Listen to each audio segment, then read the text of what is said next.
Hi, hello, hey, I'm Ray Renee. Welcome back to another episode of the Solitude series. Before we actually get serious and talk about what I want to say, I'm about to be a little cheeky and petty. My shirt is vintage and from 2012. Why is that vintage? Because that's when the first rapture was supposed to happen, and I am sitting on my back porch. It is September 24th, and from my understanding, the rapture was supposed to happen yesterday, and I'm still here, as are all you motherfuckers.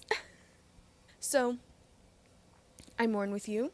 May 2025 also become a vintage dated shirt in my lifetime. Okay, today I want to talk about the realization that I had that making plans was like ruining my productivity, ruining my life, and making me constantly feel like a do nothing loser. And how sort of just thinking about plans in a few different keywords has allowed me to track my productivity in a way that is more aligned with systems that actually make me feel successful. That felt like a lot of word salad, so let's just get into it. I have ADHD. I have suspected dyscalculia. So, time and planning and things that have to do with numbers do not motivate me. So, what does that have to do with planning? Plans are very abstract in nature, okay? Your plan is never what reality is, right? I planned to do this and we tell ourselves that we did it, but really, like, you have a plan, which is a hypothetical, and then you have a reality, which is actually what you live, right? Plans being so abstract and requiring a lot of executive functioning steps in order to carry out is where my detritus always came, right? It's fun to think of an idea. It is not fun to create an entire process to carry it out when the idea was literally so stupid. You just needed a little ding in your brain, okay? Like, if I say to you, you know what would be so cool? We're not doing it. Respectfully, we're not doing it at all. I literally just thought about it. I literally just needed to, like, get my system back and jittery. Otherwise, I was like gonna fall asleep. Okay. Like, we're not doing it. I don't want to do it. I don't want to carry this plan out. I don't want to do any type of plans. If it's a plan, I'm going to bail. I'm not kidding. And it was sort of creating this like detrimental cycle for me, right? I would make plans to see people because I want to see people, right? I want to be in community with people. I would love to get together with people. So I would make plans with them. And then, even though I loved the idea of seeing them, carrying out the plan would automatically make me feel overwhelmed and make me bail. But then that made me feel lonely. But then it made it get into this cycle of like, I handle my loneliness by bailing on my community. Well, who's going to want to keep making plans with me if I literally just make plans to bail? And so I needed to change my framework. Which, side note, one thing I did start doing that helped me not bail on people is I would start noticing, like, hey, instead of wasting time and energy talking about another plan that you want to do while you're like actively in conversation with this person, why don't you just really enjoy the conversation you're having with this person? And then you don't have to make a plan to see them because, like, that's also some of it too is like, if I'm talking to you right now, why am I making a plan to talk to you again? Back on track. I don't know if I'm the only one that sort of finds it a little paradoxical, but it's like, not having a lot of time is very stressful for me because I feel too constrained. However, when I have too much time, managing even more time was like, this feels even more opposite of what I need to be doing. Outside of neurotypicals just telling us, like, oh, did you get a planner? I hear ADHDers say, like, I plan my life very strictly. Like, I keep to a very tight schedule because I know that if I go off course, I'm not going to be able to get back on. And yes, yeah, that sentiment is definitely there. I appreciate those who can buckle down and who don't feel like an entire identity crisis by combating that. I have sort of come to realize that I think not everyone really identifies with their ADHD. I am Little Miss ADHD very much. It is a big part of my identity. So I'm not here to combat my ADHD with a bunch of strict, rigid plans. I am here to, and I know that this might potentially sound autistic of me. Listen, girl, we are living in the age of number one, I feel sick spending $950 on an assessment just to have a man tell me it's because my mom took Tylenol. Obviously, I believe that my assessment would go lovely. The clinician that I was recommended has a little bit of like a professional relationship with my therapist. So I only heard glowing things. My therapist was like, Ryan,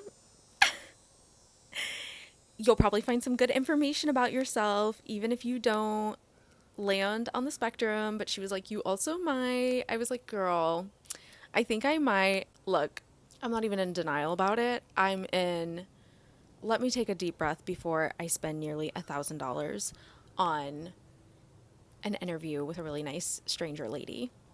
I had to come up with different ways to conceptualize my time that wasn't in plans that end up being processes that end up requiring number management.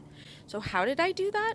I stopped making plans and I started executing tasks, ideas, and appointments. When I'm thinking about tasks, I would roughly equate this to like chores. These are things that are going to take you roughly 8 to 20 minutes and are probably just going to need you to put on your productivity gear. For me, it is indeed YouTube on my headphones. Crocs are in fact on sport mode, okay? Do I feel very silly? Absolutely. These are tasks that, no, I don't particularly want to do them, but if I can devote, like I said, 8 to 20 minutes of dedicated task completion, I will be impressed with how many little things around the house I can truly get done with. So these are the types of things that I set a 20-minute timer to go through with only the intention of completing one task. Why? Because the problem isn't ever that I can't start 1,000,001 things. It's that I cannot often complete one thing.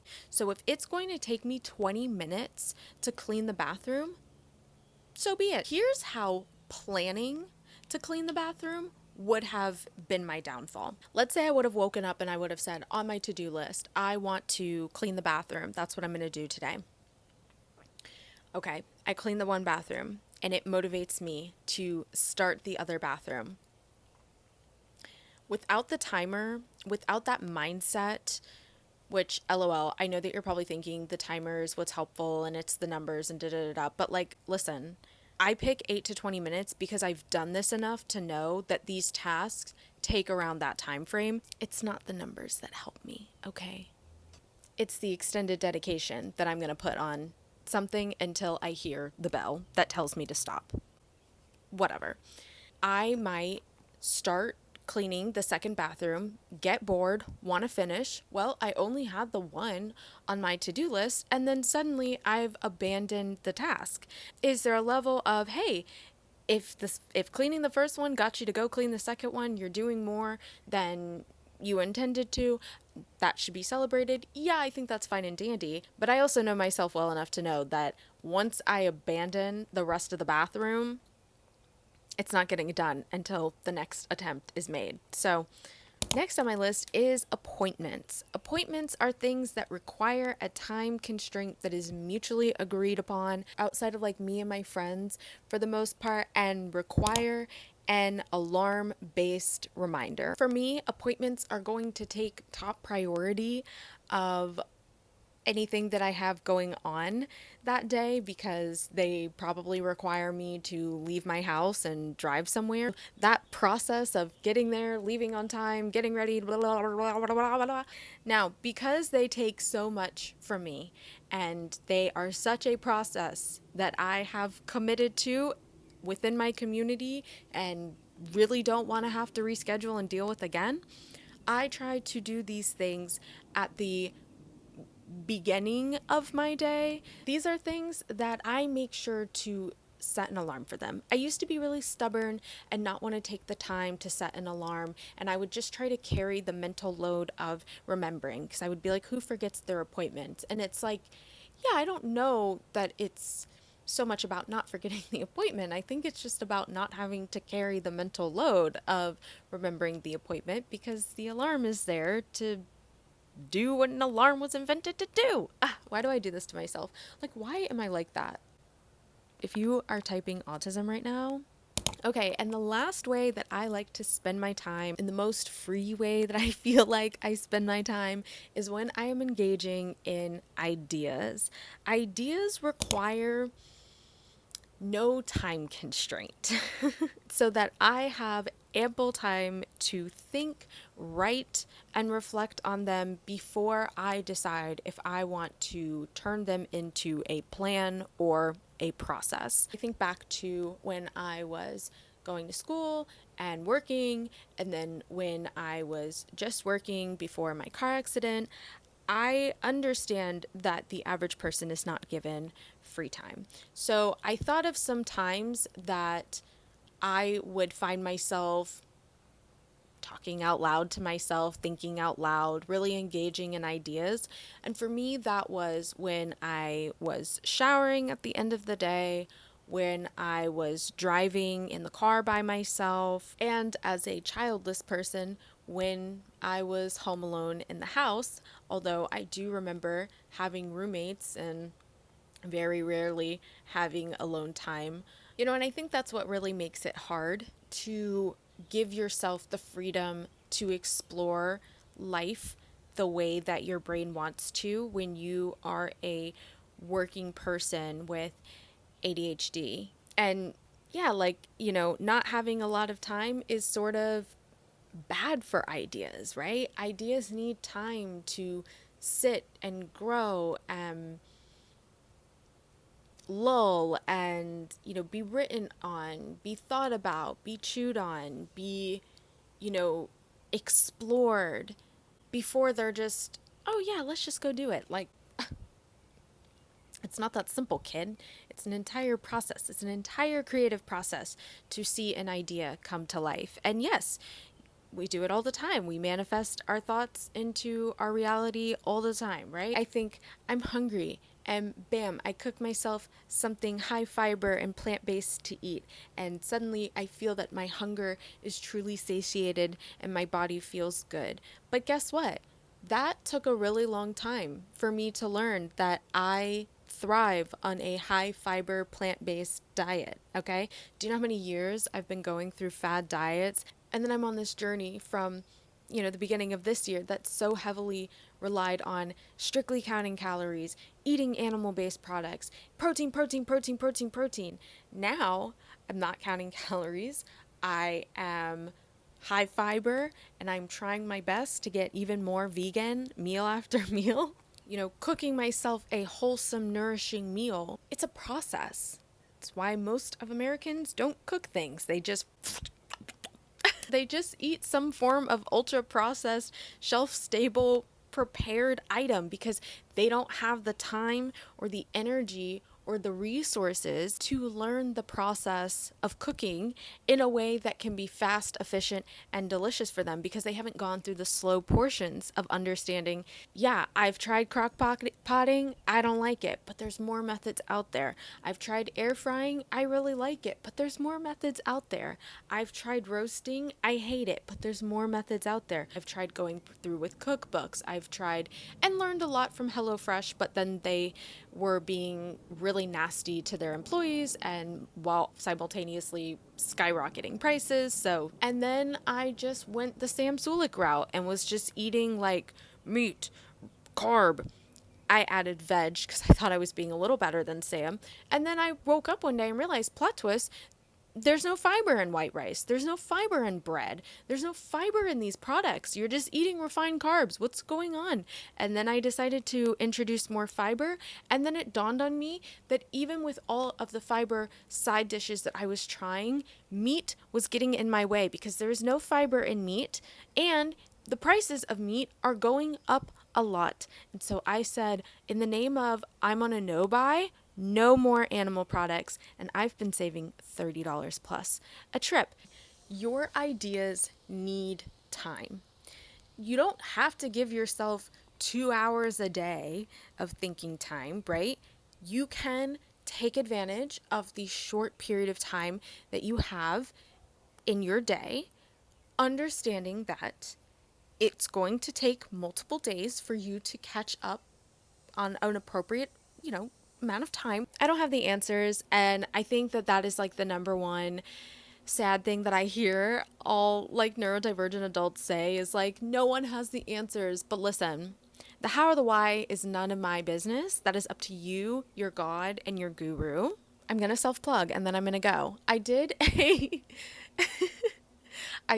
a video of 22 scrollless hobbies, and I also included some journaling prompts. One of the methods that I go back to all the time is draw a clock, write all of the things that you've done around it. It's not so much about, oh my gosh, look at all of the things that I did today, because one day it might be I engaged in a lot of ideas today. I was writing a lot of ideas down for the different podcasts and for this series, or some days it's I had a couple of appointments, and so yeah, I didn't do many tasks because I had some high priority stuff that really drained me.